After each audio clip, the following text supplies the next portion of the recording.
Hello. రాష్ట్ర పరిపాలన వ్యవస్థలో అత్యున్నతమైన ఉద్యోగాలైన గ్రూప్ 1 ప్రిలిమినరీ ఎగ్జామినేషన్ జూన్ 9వ తారీఖున తెలంగాణ రాష్ట్రంలో జరగబోతుంది. 563 ఉద్యోగాలు. సివిల్ సర్వీస్కి ప్రిపేర్ అయ్యే అభ్యర్థులతో పాటుగా ఈ పరీక్షను అభ్యర్థులు రాయబోతున్నారు. ఎగ్జామినేషన్ హాల్లో ఎలా వ్యవహరించాలో ఈ వీడియోలో మనం పరిశీలిద్దాం. ఎగ్జామినేషన్కి ఒక్కరోజు ముందుగా అనగా ఎగ్జామినేషన్కి ముందు రోజు రాత్రి ఎర్లీగా నిద్రపోవాలి. కనీసం అభ్యర్థులు 8 గంటల నిద్ర అనేది అవసరం. ఎగ్జామినేషన్ ఉదయం అనగా జూన్ 9వ తారీఖున ఉదయం తప్పనిసరిగా పరీక్ష రాస్తున్న ప్రతి అభ్యర్థి బ్రేక్ఫాస్ట్ చేయాలి. వాళ్ళ హాబీ మేరకు పాలు కానీ టీ కానీ కాఫీ కానీ తప్పనిసరిగా తీసుకోండి. ఎంటీ స్టమక్తో ఉండకూడదు. ఎగ్జామినేషన్ సెంటర్కి కనీసం గంట ముందుగా వెళ్ళండి.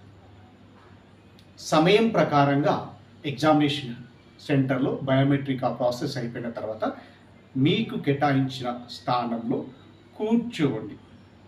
తప్పనిసరిగా ప్రతి అభ్యర్థి ఎగ్జామినేషన్ హాల్లోకి మీ గదిలోకి వెళ్ళిన తర్వాత తప్పనిసరిగా వాటర్ తీసుకోండి. అదేవిధంగా తప్పనిసరిగా వాష్రూమ్కి వెళ్ళండి, ఫ్రెష్ అప్ కావండి. ఎందుకు అనగా కనీసం 2.5 గంటలకు పైగా మీరు పరీక్ష హాల్లో ఉండబోతున్నారు. నెక్స్ట్, మీరు ఎగ్జామినేషన్ మీ స్థానంలో కూర్చున్న తర్వాత మీరు వీలైతే మెడిటేషన్ ఒక 5 నిమిషాలు చేయండి. ఈ సమయంలో మీ ఇష్ట దైవాన్ని స్మరించుకోండి. ఒకవేళ దైవం పైన మీకు విశ్వాసం లేని ఎడల మీ తల్లిదండ్రులను, మీ శ్రేయోభిలాషులను, మీ లక్ష్యాన్ని ఒకసారి స్మరించుకోండి. లక్ష్యాన్ని సాధించడానికి మీరు సిద్ధమై ఆ స్థానంలో కూర్చున్నారు అనే ఆత్మవిశ్వాసాన్ని పెంపొందించుకోండి. కనీసం 5 సార్లు లాంగ్ బ్రీత్ తీసుకోండి. అదేవిధంగా స్లోగా ఇన్హేల్, శ్వాసను వదలండి. దీని ద్వారా కాన్ఫిడెన్స్ లెవెల్స్, ఆక్సిజన్ లెవెల్స్ బ్రెయిన్కి ఎక్కువగా వెళ్తాయి. ప్రశాంతమైన వాతావరణంలో ఉండండి. ఎలాంటి టెన్షన్స్కి గురి కాకూడదు. మీకు ముందుగా OMR షీట్ ఇస్తారు. షీట్లో మీ యొక్క వివరాలు సరిగా తప్పులు లేకుండా నింపండి. OMR షీట్ ఇచ్చిన తర్వాత క్వశ్చన్ బుక్లెట్కి రావడానికి కొంత సమయం ఉంటుంది. ఈ సమయంలో ప్రశాంతమైన వాతావరణంలో పాజిటివ్ అప్రోచ్లో ఆశావాహ దృక్పథంతో ఉండండి.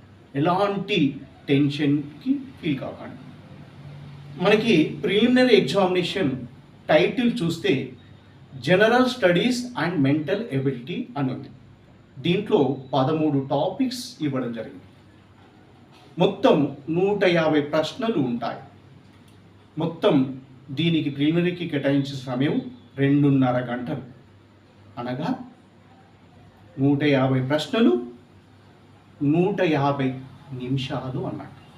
అలా అని ప్రతి ప్రశ్నకు 1 నిమిషం తీసుకోవడానికి అవకాశం లేదు. అంటే ఏం చేయాలి? ప్రతి ప్రశ్నను సాధ్యమైనంత తక్కువ సమయంలో అనగా 50 సెకండ్ల లోపులే ఆన్సర్ చేసే విధంగా అభ్యర్థులు సమాయత్తం కావాలి. ముందుగా బుక్లెట్ ఇచ్చిన తర్వాత బుక్లెట్ని ఓపెన్ చేసి మొదటి పేజీ నుంచి వెళ్ళి చివరి పేజీ వరకు అన్ని పేజీలు సక్రమంగా ఉన్నాయా లేదా అనేది పరిశీలించండి. అంటే ప్రింటింగ్ మిస్టేక్ కానీ లేదా ప్రింటింగ్ సరిగా పడిందా లేదా, అన్ని పేజెస్ సరిగా ఉన్నాయా లేదా పరిశీలించండి. ఇక్కడ మనకి group 1 general studies and mental ability అనే క్వశ్చన్ పేపర్లో మనకు 13 టాపిక్స్ ఇచ్చారు. 13 టాపిక్స్ 150 క్వశ్చన్స్ 150 మార్క్స్. అంటే 13 టాపిక్స్లో అన్ని టాపిక్స్ ఈక్వల్గా క్వశ్చన్స్ అడగారు. ప్రతి టాపిక్ నుంచి కనీసం 5 ప్రశ్నలు తప్పగా అడగడానికి అవకాశం ఉంటుంది. అంతేకాకుండా ఒక టాపిక్ నుంచి అత్యధికంగా 18 ప్రశ్నల వరకు అడిగే అవకాశాలు, సందర్భాలు కూడా ఉన్నాయి.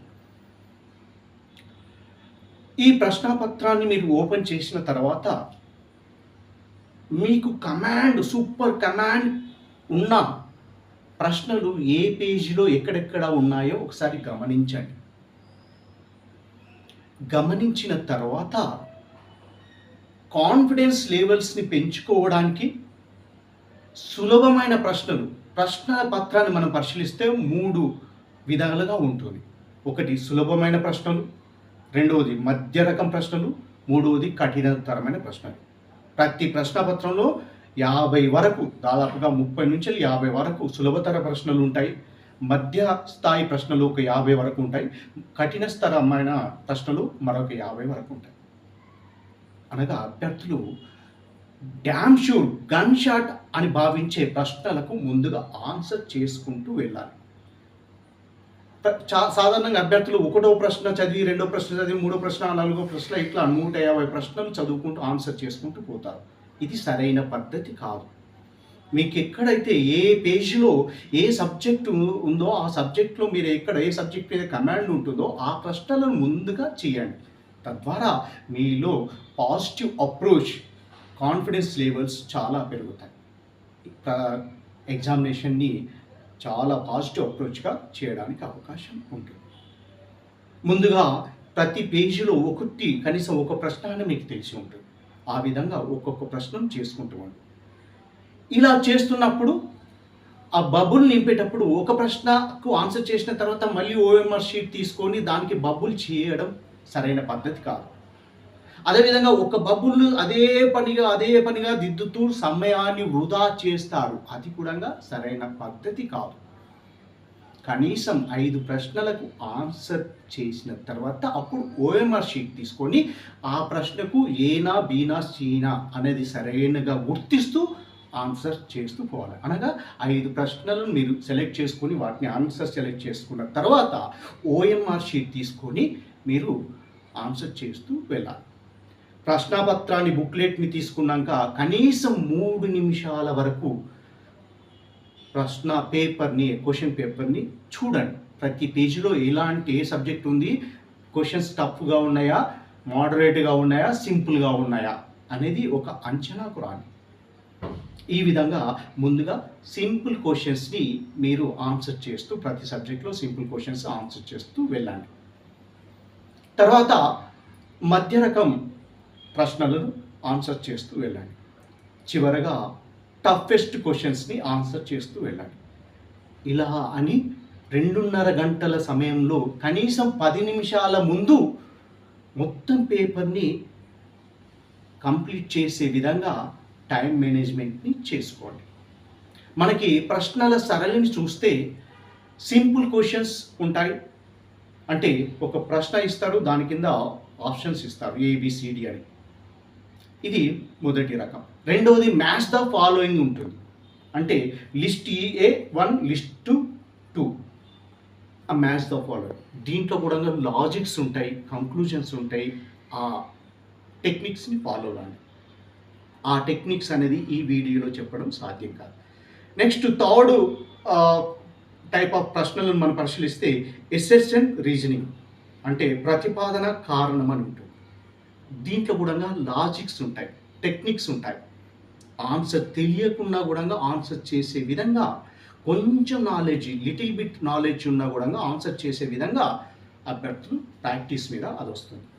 నెక్స్ట్ థర్డ్ ఎసెసెంట్ రీజనింగ్ తర్వాత ఫోర్త్ వన్ ఎలిమినేషన్ ప్రశ్న ఇస్తాడు. 1, 2, 3 అని ఇచ్చేసి A 1, 3, B 1, 2, C ఈ విధంగా ఇస్తారు. ఇది కూడా ఎలిమినేషన్ ప్రాసెస్లో అభ్యర్థులు చేయవచ్చు.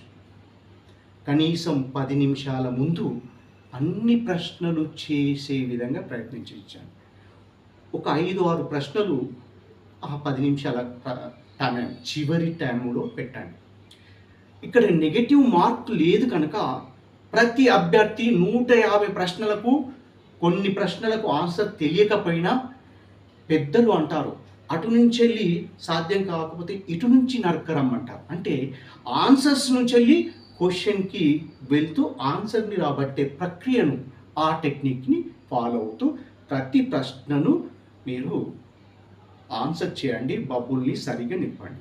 అనగా బబుల్ నింపేటప్పుడు ఎక్కువ సమయం తీసుకోగలరు. ఒక ప్రశ్నకు ఆన్సర్కు ఒకసారి బబుల్ అని కాకుండా కనీసం 5 ప్రశ్నలకు ఒకసారి బబుల్ నింపే విధంగా ఈ విధంగా వెళ్ళండి. కనీసం 3 నిమిషాల సమయం ముందుగా బుక్లెట్ ఇచ్చినప్పుడు దాన్ని ఆ ప్రశ్నాపత్రాన్ని క్షుణ్ణంగా పరిశీలించండి. ఈ విధంగా చేస్తే విజయం మీదే. I wish you all the best.